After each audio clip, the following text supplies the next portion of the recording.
So I've had regular makers, I've had Makers 46, I've had Makers Cask Strength, which is delightful. I've even had a couple of their private selects. Private selects are when an individual or group of individuals will go to the maker's facility, pick a barrel, and let that barrel rest for another 6 months on hand-picked boutique wood staves. The ones that I've had are great. If you're ever at a bar and you see a bottle shaped like an upside-down teardrop with the telltale red wax around the neck, try it. But I've never had this.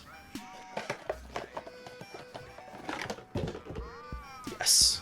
This is Makers 101, and it was released in 2018 as a travel retail exclusive, which I assume means only to be sold at duty-free shops and airports. They did hold some stock back to be sold at the distillery, and recently they started distributing it to select liquor stores. And I'm fortunate to live by a liquor store that got some. Now, as tempting as it is to compare this to that other bourbon with the 101 on the bottle, I'm not going to. One, it's kind of obvious. Two, they come from different distilleries, so I'm just going to compare this to the base Maker's Expression instead. Now, my gut is telling me that this is spicier and more robust, and I'm afraid that if I try it and then regular Makers, it'll be a little disappointing, so I'm going to try the regular Makers first. And because I realized today that I don't have any Makers, I had to scramble and buy this bad boy. Screw top for the win. I always forget that this is a little hot on the nose. It is 90 proof. I get sawdust, vanilla, typical bourbon stuff.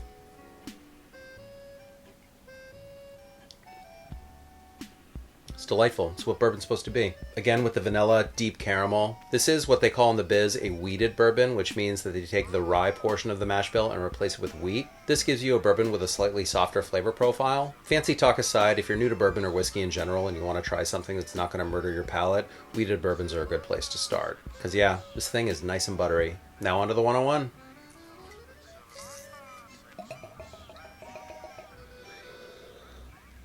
Yeah, the nose on this is more focused and intense. It's not just heat, although there is more heat. The vanilla and honey notes are also more concentrated. I'm excited.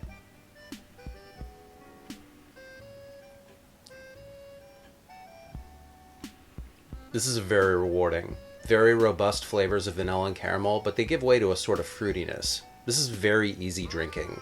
Some people would think I'm crazy for saying this, but I get the slightest hint of cranberry, and the finish goes on forever. It's worth noting that although this is a higher ABV, it does not burn significantly more.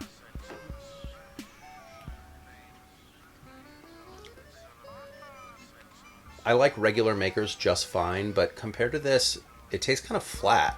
It's delicious, don't get me wrong, but there's a lot less texture to it. This is more spicy, but there's also a great complexity that I don't get with the base Expression. And as much as I feel like I could just sip on this all night, I gotta make an old-fashioned with it.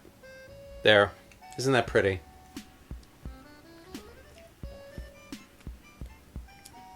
Spectacular.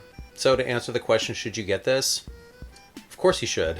Call your local boutique whiskey dealer or schedule a trip to Kentucky. You deserve it. And if you do go to Kentucky and you see some Heaven Hill 6-year bonded, get it for me and I'll be your best friend. If you liked it, hit like, consider subscribing if you haven't already, and if there's something you think I should try, let me know in the comments. Take care, and I'll see you soon. Turn camera.